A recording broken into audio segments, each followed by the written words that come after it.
Runaway Ralph, Chapter 7, The Escape. Ralph was desperate to escape.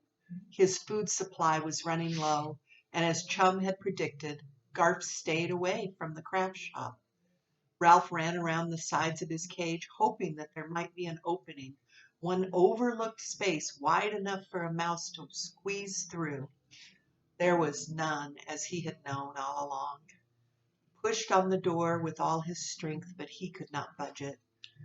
He ran on his wheel in hope that it might just once take him someplace, but of course it did not. Ralph needed help. "Hey, Chum," he called over to the hamster, who was noisily wearing down his teeth on the bars of his cage. "You're a stretchy fellow. See if you can stretch over here and pull this door open." For once Chum obliged by putting his shoulder to the bars of his cage, stretching his foreleg as far as he could, and reaching with his paw. He barely managed to flick a wire of the side of Ralph's cage with a toenail. "There must be some way we can get out of here," said Ralph. "There's got to be." "Not for me," answered Chum. "I wouldn't leave if I could. I've lived in a cage all my life, and I'm too old to start scrounging. Besides, I rather enjoy trying to bite the hands that feed me." "I would rather scrounge than starve," said Ralph. He still had a supply of food, but he pawed through some old sunflower seed husks to make sure he had not missed any edible bits. Over in the dining hall, the campers, unaware that a mouse was soon to starve, sang with gusto. "The ants come marching two by two, hurrah, hurrah. The ants come marching two by two, hurrah, hurrah. The ants came marching two by two, and the little one stopped to tie his shoe." As his food supply dwindled further, Ralph felt nervous and guilty. His mother had taught him to store food. The sight of the campers' mosaics made of dry peas and beans was hard to bear. He felt he would no longer object to a little dried glue on his food. When Chum managed to toss an alfalfa pellet into his cage, he was humbly grateful. Outside his cage, the campers went about their activities, unaware of the desperate mouse in the craft shop. Lana cradled Catso in her arms whenever she could catch him, and the smug look on that cat's face was unbearable to Ralph. Karen returned to paint her bleach bottle piggy bank. Everyone who passed her work table asked if her watch had been returned, and Karen, busy with her piggy bank, shook her head.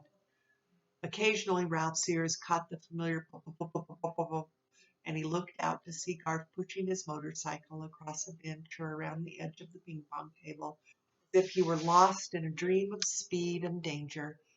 The sight of his precious motorcycle made Ralph even more frantic for freedom. Then, to add to his troubles, there was still Catso, who had been only temporarily amused by the wristwatch, and who would sooner or later, Ralph was sure, return to the cage. Ralph felt thin, nervous, and run down. His cage was untidy even by mouse standards of housekeeping. "I wish I knew how to stage a jailbreak," he confided to Chum. "If there's anything I can do to help, let me know," said Chum, and cracked a sunflower seed he had earned that morning when he had stuffed his cheeks until he had fallen to the bottom of his cage. "Chum might toss me a sunflower seed instead of those alfalfa pellets," thought Ralph crossly. At rest period, Aunt Jill came into the craft shop to straighten supply shelves. Ralph watched as she sorted dried seeds, which looked delicious, as well as weeds and pine cones. As he watched, he saw a possibility of help. After all, Aunt Jill, unlike most women, was kind to mice. Looking as small and as pitiful as possible, Ralph clung to the bars of his cage. In time, Aunt Jill noticed him. "Hello there, little fellow," she said kindly. Ralph made his whiskers quiver. "Let me out of here," he said, quite sure the woman could not understand.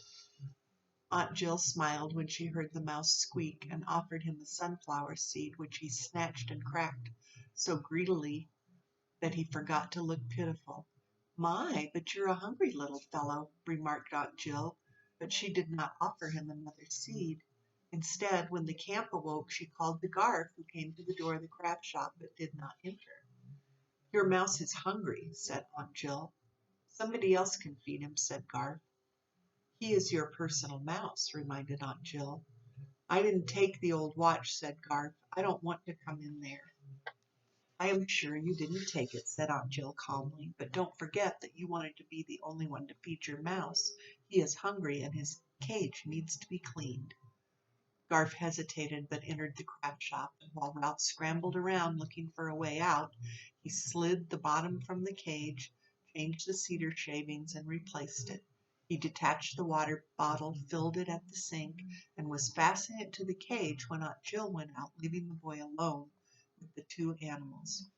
Here at last was the moment Ralph had been waiting for.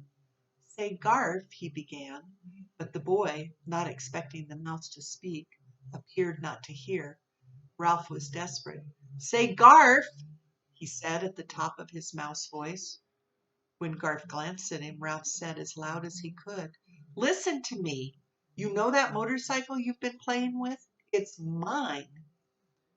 Garf stared at his mouse. "You're talking," he said in an astonished whisper. "I don't believe it. You're talking." Ralph had spoken, and Garf answered.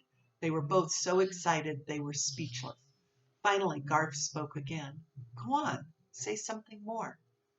Ralph pulled himself together and remembered why speaking to Garf was so urgent. "But," he sputtered to show Garf what he meant. "That motorcycle, it's mine. But, that's the noise I make to run it." "You're joking." Garf continued to stare at Ralph as if he could not believe what was happening. "No, I'm not," said Ralph. "I hid it under the bamboo leaves just before that cat pounced on me. I hid my crash helmet, too." "Your crash helmet?" Garf could not help laughing, which of course hurt Ralph's feelings. The boy pulled the motorcycle out of his pocket, studied it, and then studied Ralph. "It's the right size," he admitted. "If it's yours, where did you get it?" "Back at the Mountain View Inn." "The Mountain View Inn?" Garf was surprised. "What were you doing there?" "It's my home," said Ralph with dignity. "A boy who was a guest there gave me the motorcycle." "No kidding!" Garf almost believed Ralph. "Let me out of here," pleaded Ralph. "I'll show you I can ride it." Garf looked as if he were tempted, but he said almost regretfully, "No, you might run away and I want to keep you." "Oh, come on, Garf," coaxed Ralph. "Nope," said Garf, "and I've got to get out of here. Aunt Jill just left to give me a chance to return that watch, and I don't have it. I don't have it, and I don't know where it is." Ralph saw an opportunity for bargaining. "I do," he said. "I know where the watch is." "Where?" asked Garf. "Let me out, and I'll tell you," said Ralph. "No," said Garf. "I'm going to take you home with me." "Your mother won't like it," said Ralph. "She'll make you get rid of me." He knew by the look on Garf's face that he had struck a sensitive spot, so he continued. "She will say I am messy, and she will say I smell."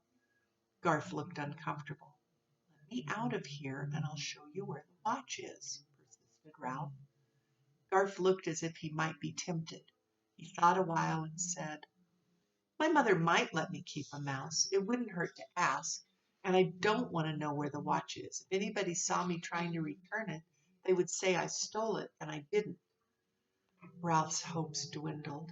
"I know you didn't steal it," he said, "because I know who did." "Who?" Naturally, Garf was curious to know the name of the real thief. Ralph considered. Should he tell or should he not tell? He decided that telling might convince Garf that he was trying to help him. Catso. Catso the cat took it. Garf gave Ralph a look of disgust.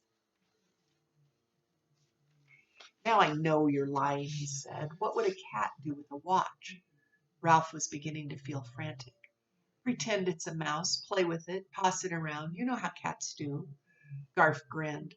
"For such a little fellow, you sure have a big imagination."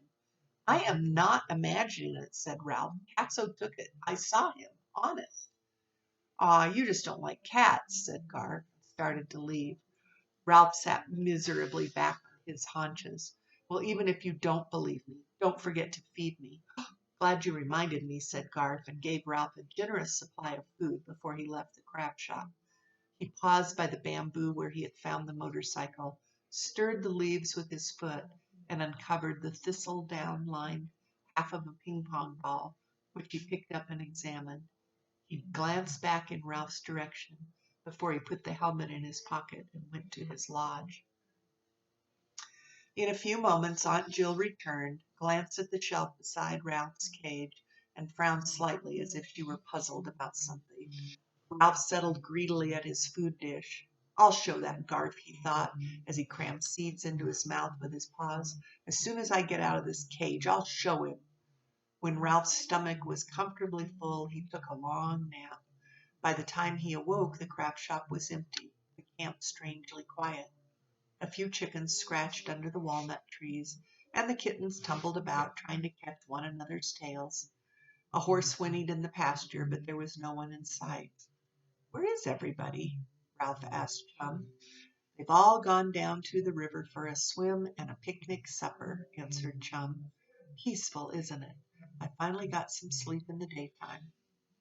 In the distance, Sam barked and campers shouted and laughed. Ralph felt so stodgy from overeating that he went for a run on his wheel before he scuttled around the edges of his cage. His search was futile. Garth had replaced the bottom and fastened the door securely. Suddenly, the hair along Ralph's spine began to tingle. Catso! Ralph huddled in the corner of his cage and tried to make himself invisible. Catso squeezed through the hole in the screen and landed with a soft thud on the workbench beneath Ralph's cage. Ralph squeezed himself into a tighter ball. He felt as if the beat of his heart was as loud as the tick of the missing watch.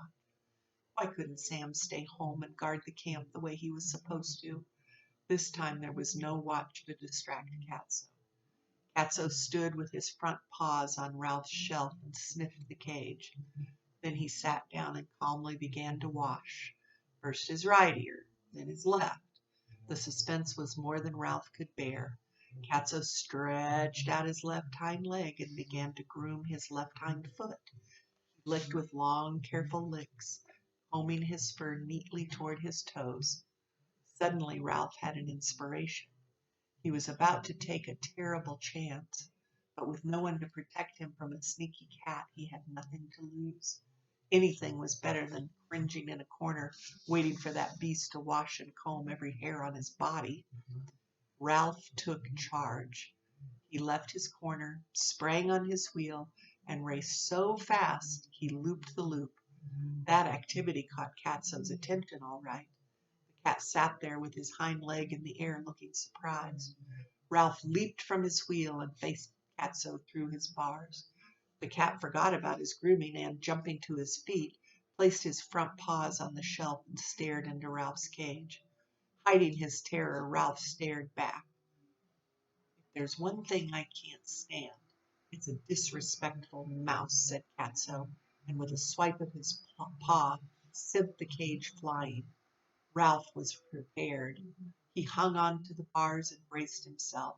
Water splashed and seeds flew. One corner of the cage struck the work table, jarring the bottom loose exactly as Ralph had planned. The cage bounced and landed on its side. Ralph sprang out through what had once been the bottom. This accident was his chance. Catso pounced, but before his paws could land on Ralph, he was thrown off his aim by a sudden hissing sound from above.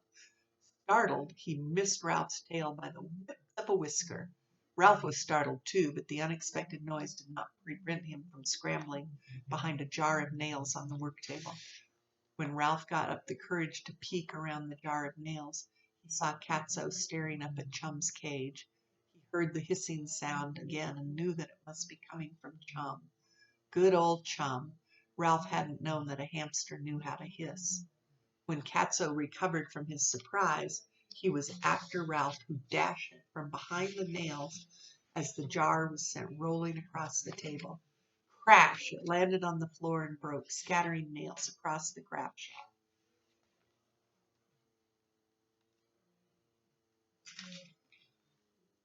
Ralph leaped behind the supplies of beans and peas and hamster food with Catso after him. There's a bit of a picture.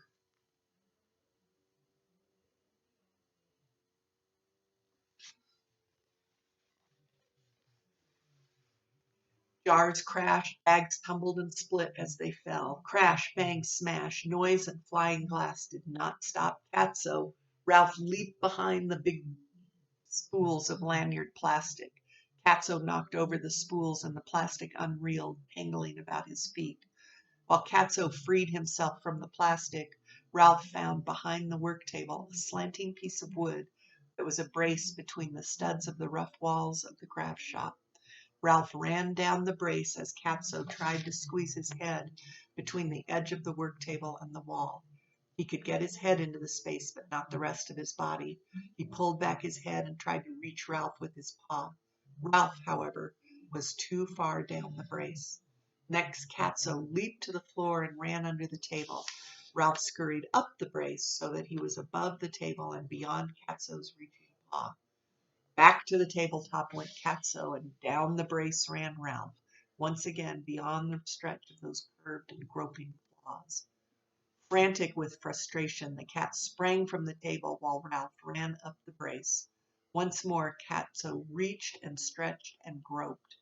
Ralph's courage and confidence had returned. He advanced within half an inch of Catso's longest reach. Catso tried, but could stretch his foreleg no farther. Ralph sat down and said, "This could go on all day. You might as well give up. You know I'm too smart for you." Catso, after one more effort to stretch further, withdrew his paw, came out from under the table, and picked his way daintily and disdainfully through the jumble of seeds, nails, and plastic cord, as if the mess was beneath his notice. He held his tail proudly erect, but he did not fool Ralph. That cat had been defeated. Catso squeezed out the hole in the screen. Ralph was safe, safe and free. Now all he had to do was figure out how to get his motorcycle away from Garth, and he would be on his way back to the Mountain View Inn. In the meantime, he settled down to feast on all the seeds that Catso had spilled for him.